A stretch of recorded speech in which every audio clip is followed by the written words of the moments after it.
Assalamu alaikum and welcome back to another episode of Quran Daily. My name is Ahmed and on the call with me I have Captain Imad. Say hello, Captain. Hi, I'm glad to be with you guys. And we are jumping back into a chapter a day, a surah a day for the holy month of Ramadan, starting from the very end of the Quran because those are the shortest chapters that we have. And today we are at chapter Al-Humazah, which I've memorized but I don't fully understand, so I'm very happy to be learning about this myself.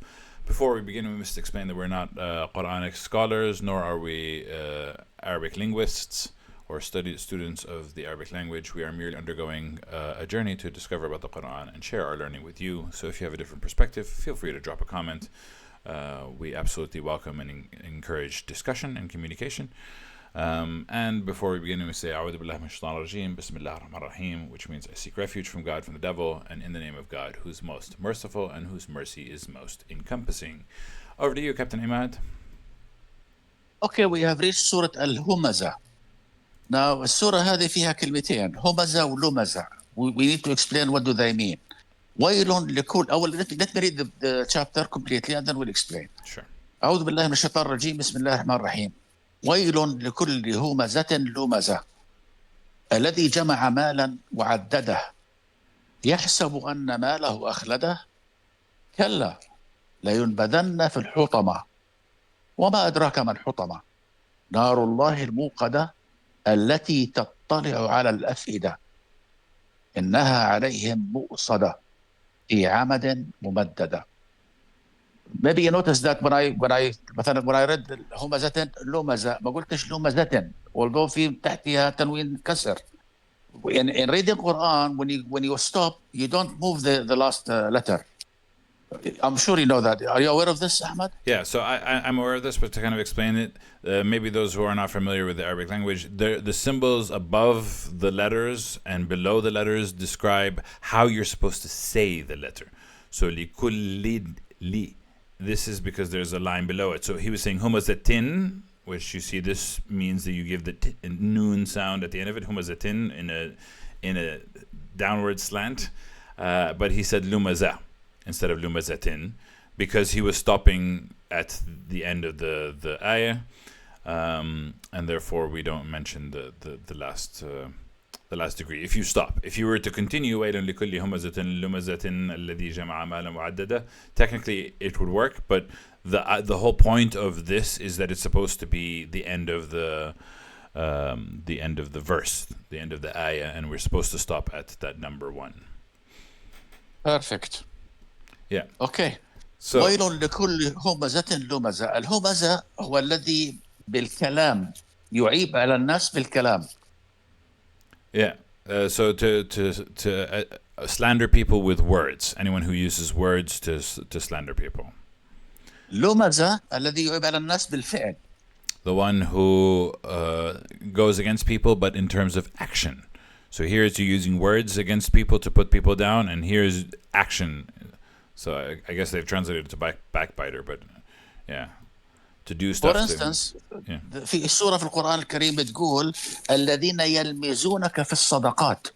So there's a verse in the Quran that says the ones that do something about the good deeds behind your back. Shaming you and the way you distributed the zakah or sadaqat. Okay. That's an action. That's an act.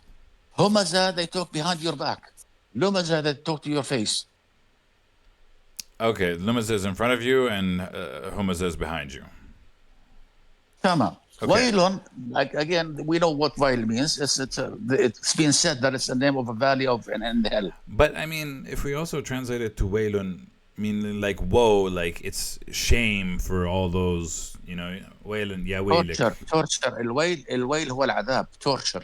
Wail can be adhab, but the way that I understand it and the way that it's written, it's written as in woe in the English translation, which means to like, it's like a statement of warning to a person, like be careful, this is your warning that you shouldn't do this, Okay.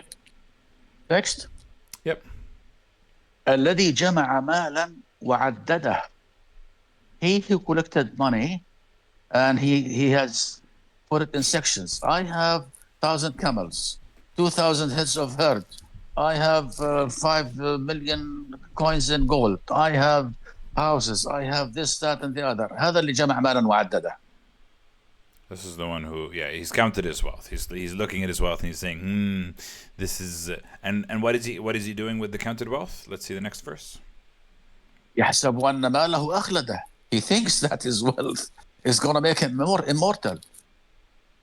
Yeah, he's counting it, thinking, oh, look at me, I have so many camels, I have so many sheep, I'm gonna live forever. Yeah. كلا لينبذن في الحطمة. He will be thrown in حطمة. What is حطمة? وما أدراك ما الحطمة? They translated it as the crusher, which is kind of like it makes sense. Things that crushes things. Yeah. And it says هي بتحطم الكفار. It actually melts them. Yeah. وما أدراك ما الحطمة نار الله الموقدة. It's the God's fire that is raging. So even though it says crusher, الحطمة, which we know as a crusher, it says, and what do you know, and what makes you think you know what the crusher is? The crusher is, and then we see it in the next verse, نار الله الموقدة, fire of God that is kindled. But maybe we can marry those two images together. So it's something that is crushing you, but it's a column of fire. It's a giant column of fire that keeps crushing you. نار الله الموقدة. It is the past tense of light, lit. Yeah. So God's fire that is lit. Yeah. So to combine. But it doesn't say. كمل. الحطمة من حطم الشيء من بيحطم. حطمة. الحطمة مش حطمة. طيب مش من نفس المثل الثلاثي، مش نفس الأصل الثلاثي. حطمة كسر, crushed. Yeah, so حطمة means to crush something. فمن الحطمة is crushed, the past tense. Yeah, so I'm trying to combine the idea of crushing with fire. So you can imagine a pillar of fire crushing you, you know. I don't know if it's necessary, but we do know that it's asking, what makes you think you know what the crusher is? It's a fire of God that's kindled. التي تطلع على الأفئدة. It looks at your hearts. So this is something that always confused me. What does this mean? التي تطلع على الأفئدة, that mounts up over the raising hearts, that rages over the hearts. It knows all the bad things these criminals have done in their life, because of which they are being tortured in hell. Yeah, so it knows all the actions they have done. Yeah, a translation that I don't see before me is the translation that you're using, which means to look at or to look at. For some reason, they've translated it here as mounts up and rages. But I understand with you that it looks at their hearts and it knows what's in their hearts. طبعا إنها عليهم مؤصدة. مؤصدة يعني مغلقة. Yeah. Sealed. It will closed. be sealed upon them. في عمد ممددة. النار نفسها. One second. Sorry. About إنها عليهم مؤصدة. Is it closed over the hearts or closed over the people? I would imagine it's closed over the people. Not the over hearts. the people. Over everybody in hell. Okay. None of them can escape it. Yeah. إنها عليهم مؤصدة في عمد ممددة. There are like columns bordering the hell, so that nobody can escape. Yeah. From it. Okay, so it's a very painful and dark. You know, those who talk shit and who slander and who talk shit, who say stuff behind your back or say stuff in front of you, then this is a severe punishment against them. Yeah. Come on. Questions? No. Clear, straightforward, painful, powerful.